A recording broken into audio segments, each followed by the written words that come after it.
ఆస్థానంలో స్థానం. ఓ రోజు నిండు సభలో అక్బర్ చక్రవర్తికి బీర్బల్ విపరీతమైన కోపం తెప్పించాడు. బీర్బల్ అంటే అక్బర్కు ఎంతో ఇష్టమైనప్పటికీ శిక్ష తప్పలేదు.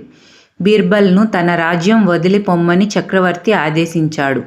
బీర్బల్ కొన్ని రోజులు సభకు రాలేదు. అక్బర్కు కనిపించకుండా తప్పించుకు తిరిగాడు.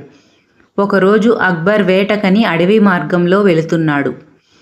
అప్పుడు ఓ వ్యక్తి అక్బర్ని చూసి వెంటనే చెట్టెక్కడం ప్రారంభించాడు. తనను గమనించే ఆ వ్యక్తి చెట్టెక్కుతున్నాడని అక్బర్ గమనించాడు. అందుకే అక్కడే అక్బర్ ఆగిపోయాడు. ఎవరు నువ్వు? నన్ను చూసి ఎందుకు చెట్టు ఎక్కుతున్నావు? నువ్వు ఏమన్నా బందిపోటు దొంగవా?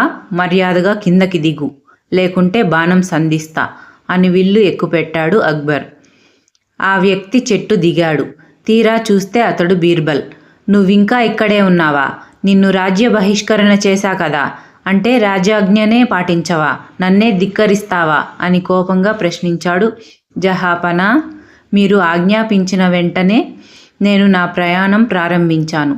తూర్పు వైపు ఎంత దూరం వెళ్ళినా మీ రాజ్యమే అంటున్నారు. అటు నుంచి పడమర దిక్కుకు వెళ్ళాను.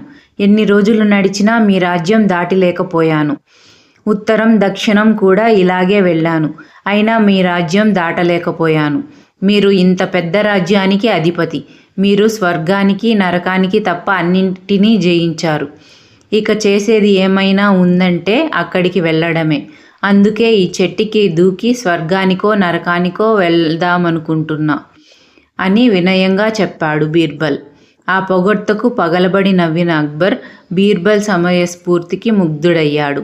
మళ్ళీ బీర్బల్ను తనతో పాటు తీసుకెళ్లి ఆస్థానంలో స్థానం కల్పించాడు. ఈ కథ మీకు ఎలా అనిపించిందో కమెంట్ చేయండి.